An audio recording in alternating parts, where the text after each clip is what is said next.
Welcome back, everybody, to Business Talk, the show where we dive deep into the industries that keep our world moving. I'm your host, DDA, and in today's episode, we got another great episode, actually. I'll be speaking with Karen. She is the owner of Rosso Coffee Bar. How you doing, Karen? I'm good, thank you, sir. How are you? I am doing awesome. Thanks for asking. So, listeners, in each episode, our guests share practical tips and valuable advice that can help you navigate life and stay ahead in your own journey, as well as educate you too, as well. If you're enjoying this content, make sure to like this video and subscribe to the channel and stick around because we've got a lot of great information. We're going to be talking about the origin, the roasting process of coffee beans, the bean origins and flavor, as I mentioned earlier. And we're going to also talk a little bit about the tasting and profiles. Karen's going to enlighten us on the coffee bean and her business as well. So, again, Karen, take it away. Let's start off by, if you don't mind, what got you into the world of coffee roasting? Um, I was in South Korea in 2011, and I had to be there for lengthy months. So I happened to went to my friend's roasting facility and started to learn how to roast coffee there, and also how to brew coffee there. Is And that, yeah, go ahead. it actually led me to become a coffee taster as well. So going into tasting coffee back then, right? It was a journey for you. Can you remember the first time when you tasted a roast that was just wow? This is very good tasting. What made it so special? Yeah, absolutely. Actually, that was right after we roasted Ethiopian Yirgacheffe from Ethiopia. That's one of the very famous regions, coffee regions in Ethiopia. And it was right after we roasted, you usually taste. And it just blew my mind because it has so much blueberries and lemons and orange zest kind of flavors. And not to mention, the coffee wasn't bitter at all. It was very, very smooth, and it almost felt like a drinking tea instead of coffee. Yeah, that was the wow moment for me. I can tell. Let me off topic here. Mm. Why does coffee smell so good when you open it up? What do you know what why that aroma is just it smells so good. I always was curious about that. Well, coffee has a lot of chemistries. Coffee is what we are utilizing as a drink is seed of coffee cherry. So it has a lot of chemistries, and also we cook it, we roast it. In that process, there is a lot of chemical reactions within coffee beans. So it has a little bit of acidity.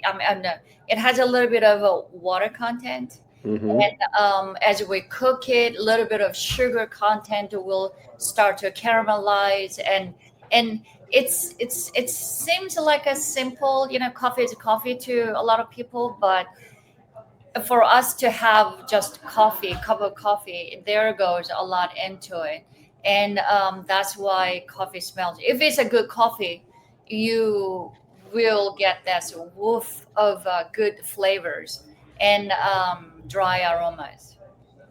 I love That's that. That's very well stated. What do most people not know about what goes into roasting coffee beans? um. First of all, a lot of customers don't put cooking and roasting together. So, in other words, for myself, being a roaster, for me to cook roast coffee, green coffee beans, I have to roast it. So it's either cooking in the oven or cooking coffee beans in the roaster. It's the same mechanism, but they don't link those two Put together. So What I do, I mean, what roasters do, we just cook coffee beans, green beans in a very high atmosphere temperature. Then everybody has different recipes. It's a different for everybody. But the way I do it, I only do medium roast compared to light or dark roast. Well, that's interesting, talking about the roasting process, which you kind of hit it on right now briefly. How do different roast levels, like you said, light, medium, and dark, affect the flavor and the caffeine content? Well, I mean, I always compare cooking with the roasting, coffee roasting process. If it's not well cooked, I mean, if it's too well cooked, Hmm. overcooked, then what we get out of the oven is a very dry and tough and not much, flavors left Flavor. food, right? Hmm. So same thing goes with the coffee roasting process. If I prolong the roasting process too long, then coffee beans will lose the water contents. As it happens, then it will start to pop. That's the most sensational action in the roaster. Once it start to pop, then it will release the water content will start to evaporate with those components of flavors. And you have to know when to stop, you know, due to your preferred level of roasting. Right. Otherwise, if you just carry on, that water content will start to bring all the things up in the vent. Then what we have left is almost no flavors left coffee beans. But by then, it will be very dark, oily, and big because it's like a popcorn, It's like, yes. it pops more. So same thing with the light roast. I don't personally prefer light roasting, so I don't serve light roast in my shop. Mm-hmm. But if it's not fully, cooked and Cook. roasted, then there will be not enough flavors for the coffee beans to offer. It has not been developed. So to me, ultimate level of coffee roasting is medium level. Mm-hmm. That's my personal choice and personal preference. Preference. But then, it could be different for everybody. I was told Northern Europe, they like a light roast. One day I will definitely visit and try it, but haven't hasn't happened yet. Oh, wow, that's very interesting. I would have never known all that. So good information. Thank you. So we talk about the bean origins and flavor. How do factors like altitude, soil, and climate impact the flavor of the bean itself, or does it?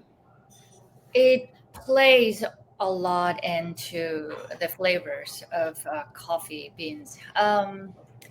To make it simple, everybody knows about wine, how wine tastes Hmm. different from different regions, different Correct. countries, right? The Hmm. only reason why it differs is because, climate has to be suitable and altitude has to be suitable. The water level goes with the climate condition. Same thing. It's in my opinion, higher altitude the better because then the plants cannot ripe coffee cherries too fast, and it has to work harder to make sure that the seeds have everything to reproduce. But if it's a lower level, life is not too hard for plants, in my opinion. Right. Same thing. It has to have a certain soil, preferably volcanic soil, and that's why in Central Africa and Colombia, all those countries that they produce excellent coffee for that reason because it's all sitting on coffee farms usually sit on volcanic soil. So volcanic soil has a lot of minerals and a lot of nutrition for any plant, not only for coffee plants. So it does matter. The climate is absolutely important. Soil, kind of soil, absolutely important. How much um, sun comes in shining down on coffee beans and coffee plants really matters. So every little bit, you know, clicks in until we get good cup of coffee. Wow, very well stated. That's very interesting. I'm sure our listeners are enjoying this as well. By the way, listeners, if you are enjoying this, please leave a comment. Please also feel free to like and subscribe to the channel as well, so I can bring you more content like this in the future. Can you explain the difference between acidity, body, and finish, and a finish in coffee? Is there a difference? Absolutely. First of all, acidity sounds very harsh, right? The word Correct. itself is harsh, but the coffee industry decided to use that term for, the bright taste in our mouth. In other words, when you think about lemon or lime, any kind of citrus fruit, we have our mouth start to become watery, right? Right. That's because of the acidity in the citrus fruit. And personally, I prefer high acidity, and because I believe, in my opinion, acidity is the one actually gives a vibrant in a coffee taste. That's a good word. So I really enjoy high acidity level of coffee, but it's not for everybody. And a lot of time, customers are confused, in my opinion, because acidity is it's around your palate, Right. not not down your suffocate. So Right. our stomach is much more acidic, right? So Mm-hmm. that wouldn't really affect your stomach. However, something really bothers their stomach after they have coffee. Most of the time, it's more of from the dark roast. You will get a lot of smoky flavors, and those can really not upsetting your stomach, but it makes Enhance it. Enhance it. Right. yeah. And body in coffee a is a level of oil in coffee. So the way you test level of oil in your coffee is that's how we actually practice. Let's say your front teeth is right there and your palate starts right there, Mm-hmm. and with the tip of your tongue rub it against your beginning of your palate. Then if it moves smooth and silky, that means it has more oil. That means it's a high body. And if it's kind of water like, it doesn't move fast and smooth, that means it doesn't have enough oil. And therefore you can say it's a low body in coffee. You can taste it with a full milk and water, and just to feel the difference. Then you will definitely feel the sensations in your mouth. And what was the last one? The The last one was after, the finish in the coffee itself. We talked right. about the body. Yeah.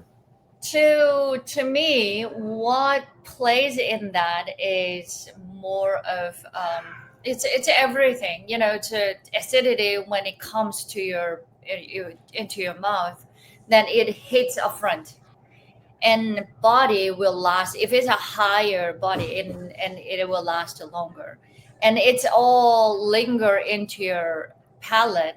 How long it lasts longer in pleasant way, that's the I would say that's a directly measurement that you could say, oh, this is a good coffee versus a bad coffee. If it's a aftertaste, it's a kind of bitter, and stays inside at the back of your in your mouth and Mouth, gives you right? kind of unpleasant bitterness, then you're not drinking a good coffee. Usually, good coffee lasts longer, very smooth, and doesn't really have to have bitterness. But coffee beans has a little bit of bitterness for sure. But that if it comes from coffee itself, it usually very pleasant, not unpleasant bitterness from defect or overly roasted like dark roast. Wow, Karen, this was great information. Wow, thank you so much for being able to Oh, share thank your you. insight, on the coffee process itself. Very intriguing. Love being able to speak with you and allowing you to share this with our listeners. So as we wrap up, could you provide our listeners with the phone number maybe to get a hold of you, Yeah. as well as other ways to get a hold of you? Of course. My our phone number is 407-687-8128. You can text or call to that number at any time. And we are just about to launch our website. That will be rossocb.com, and it will be launched in next few days. And you will Well, be able to Karen, purchase things. awesome. Well, thank you so much for taking time out of your busy schedule to talk with us about the roasting process and your business. And hopefully we can have you back again in the near future. Thank you so much for having me and have a wonderful day. Thanks. You as well. You're very welcome. Thank you for tuning in to First Media Consulting Podcast. If you enjoyed the podcast, subscribe today. To nominate a business you would like to recommend to be on our show, go to firstmediaconsulting.com or call. Thank you for listening.